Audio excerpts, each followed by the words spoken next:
So we were chasing the good viz today. I'm guessing maybe all the animals are hiding down in the green water down south. So we're going to brave it tomorrow and try and go all the way south to some of our sort of flagship reefs here. Might be cold, it might be green, but we're still hoping for a lot of animal life. In the last few days, we haven't really seen very many animals, which is kind of rare. How do you hide some of the world's largest fish? You know, where do they go? The lack of sightings over the last several days reveals a sobering truth about Mozambique's manta ray population. That's indicative of the fact that the populations are crashing. Mantas, we used to encounter them 80–90% of the time we would go diving, and now sometimes it's 30% of the time that we go diving. We've lost a lot of our animals here, so it's not as easy to have encounters with these giants anymore. Andrea is concerned about her manta ray population, but she must press on with the task at hand. Locating the small-eye stingrays that come here seasonally.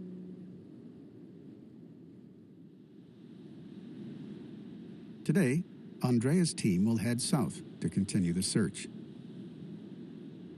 The visibility underwater will be poor, so finding the animals will be harder. But for researcher Claire Preble, the murky conditions here in Tofo are an advantage.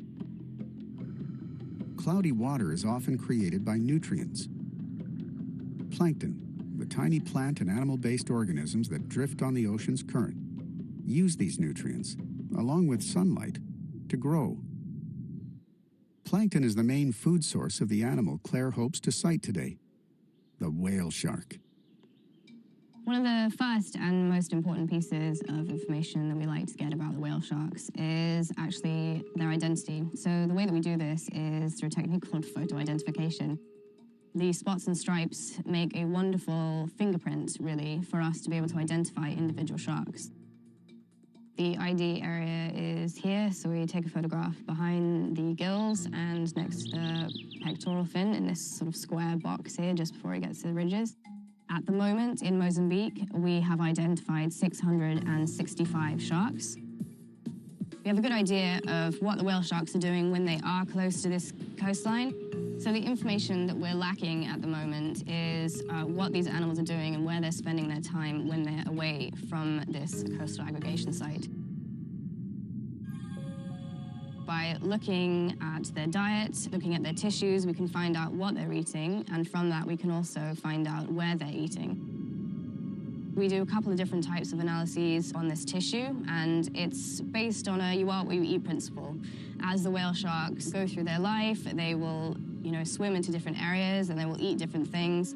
And this biochemical analysis we do is really just taking advantage of this tissue passport that the whale sharks have created unknowingly in their skin. And we can almost reverse engineer what they've been doing and where they've been going from this.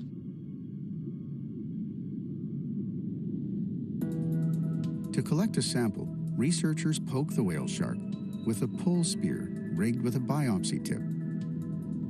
They target an area near the dorsal fin, where the animal's skin is thickest and the density of nerve endings is lowest. This ensures the animal doesn't suffer. It's likely the whale shark doesn't even feel the poke.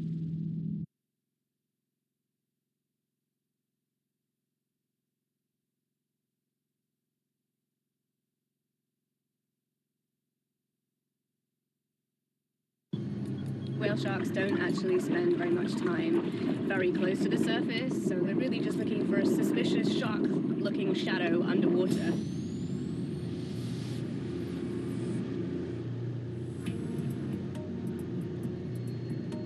So far, no whale sharks. So she turns her attention to another, less glamorous area of research. We're going to do a tow now. This is the very large plankton net that we're going to use. It's got a very, very fine mesh, so we're going to get quite a lot of the zooplankton in the water.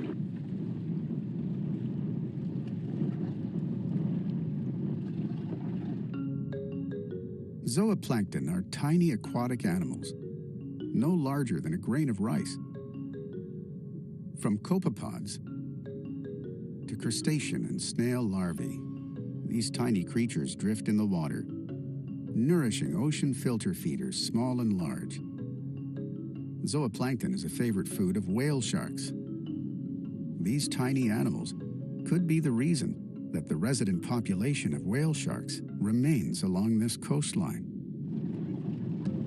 Plankton is actually quite dense at the moment, so I actually don't think we're going to need to tow for very long.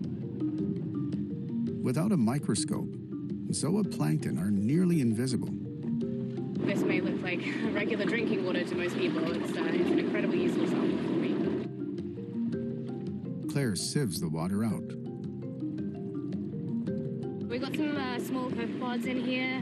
We've got a bit of gelatinous zooplankton as well. If you look at it, there's really not very much plankton on there, but that's more than enough for me to run 2 or 3 different types of analysis with it, so I'm pretty happy. If the tissue sample from the whale shark matches these plankton samples, it will prove that Claire's sharks do in fact feed along this